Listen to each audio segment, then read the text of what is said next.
सो topic का नाम है, सबसे पहले तो topic number 1, provision for taxation. इसमें भी बहुत सारी वेरिएशंस होती हैं। Provision for taxation and topic number 2, interest on debentures. ये दोनों चीजें क्लियर होनी बड़ी जरूरी है। आप लोगों ने, कईयों ने कर भी लिया होगा चैप्टर ऑलरेडी, ट्यूशन पे भी किया होगा, तो आपको ये पॉइंट्स के बारे में एक्सप्लेनेशन नहीं मिली होगी। ठीक है, बहुत कम चांस होता है कि इसके बारे में आपको एक्सप्लेनेशन मिले। ठीक है, बट अभी ध्यान से सुन लेना। प्रोविजन फॉर टैक्सेशन से रिलेटेड 3 कंडीशंस होती हैं। ठीक है, और इंटरेस्ट ऑन डिबेंचर में 2 पार्ट्स होते हैं, दोनों के आगे 3-3 कंडीशन होती हैं। ठीक है, तो सबसे पहले topic number 1, provision for taxation.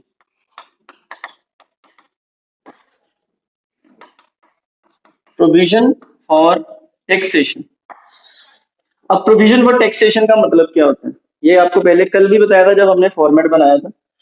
Tax की प्रोविजन का मतलब होता है कि हम टैक्स को अज्यूम कर रहे हैं कि ये हमारी लायबिलिटी बनेगी, ठीक है, जिसको हम फ्यूचर में पे करेंगे।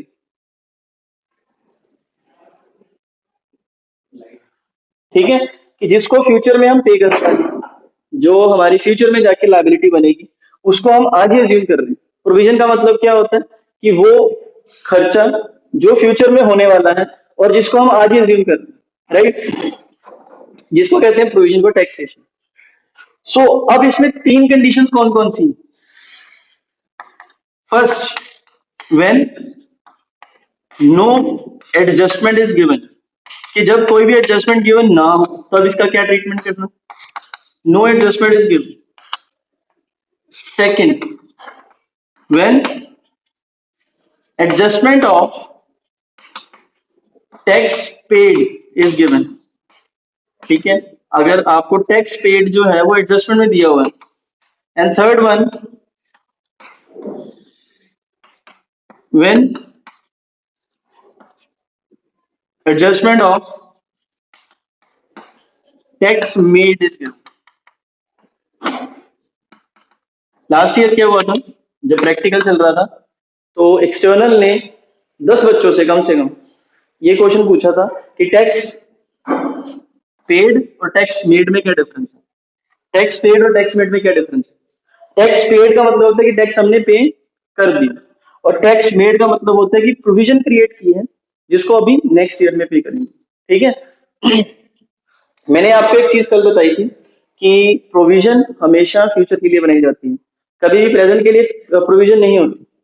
प्रेजेंट में तो हमें पे करना है, राइट, तो उसके लिए प्रोविजन की जरूरत ही नहीं है, वो तो हमारे सामने है कि हमें पता है ये खर्चा आ गया तो ये पे करेंगे।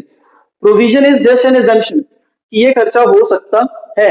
मान लो मैंने जो प्रोविजन बनाई है वो बनाई है 40,000 रुपए की टैक्स की। ठीक है, may be tax liability could be lesser than this amount और मोर देन दिस अमाउंट। सो अगर 40,000 की मैंने प्रोविजन बनाई है फॉर एग्जाम्पल, हमारी टैक्स लायबिलिटी आ गई 35,000, तो 5,000 का मेरा फायदा होगी। ठीक है, सो ऐसा हो सकता है, इट इज पॉसिबल। सो इसीलिए हम प्रोविजंस बनाते हैं, so that we can secure our future. Provisions निकलती तो प्रॉफिट में से ही अल्टीमेटली, बट प्रोविजंस जो है ये रिजर्व से अलग होती है। Provisions are charge against profit, but reserve जो है वो appropriation. It is already explain. So अब सबसे पहला केस क्या है, when no adjustment is given. अब हमें कोई एडजस्टमेंट नहीं गिवन, तो गिवन क्या है, सिर्फ 2 साल का प्रोविजन फॉर टैक्स गिवन होगा, जैसे कि हमने अभी तक किया है। ये 2018, 2019 and here is provision for tax. Provision for tax 40,000, 60,000, और करंट ईयर हमारा कौन सा है 19। तो इसका मतलब हमने प्रोविजन क्रिएट कितनी की है 60,000, और इस साल 19 में पे कितना करेंगे 40। पिछले साल का इस साल पे होगा, ठीक है, और इस साल का 2020 में पे होगा, राइट। तो अब इसका ट्रीटमेंट कैसे करना है, हमने इसको सॉल्व कैसे करेंगे। ऑपरेटिंग एक्टिविटी बना रहे हैं, ऑपरेटिंग एक्टिविटी में जब 4 आइटम्स ऐड करते हो तो उसमें हम करंट ईयर की प्रोविजन फॉर टैक्स ऐड करेंगे, प्रोविजन फॉर टैक्सेशन। तो यहाँ पे साथ में लिखो करंट ईयर, यहाँ पे माइनस नहीं करना कि current year minus previous year, ये आपको लिखवा दिया वो मैं। ठीक है, कितना आएगा 60,000, क्योंकि अभी पे नहीं होना। और जो बाकी 40,000 है सबसे लास्ट में माइनस करते थे। जब हम नेट कैश फ्लो निकालते हैं उससे पहले टर्म आती है कैश फ्लो बिफोर टैक्स। ठीक है, तो उसके बाद उसमें से टैक्स माइनस करते हैं जो हमने पे कर दिया, टैक्स पेड।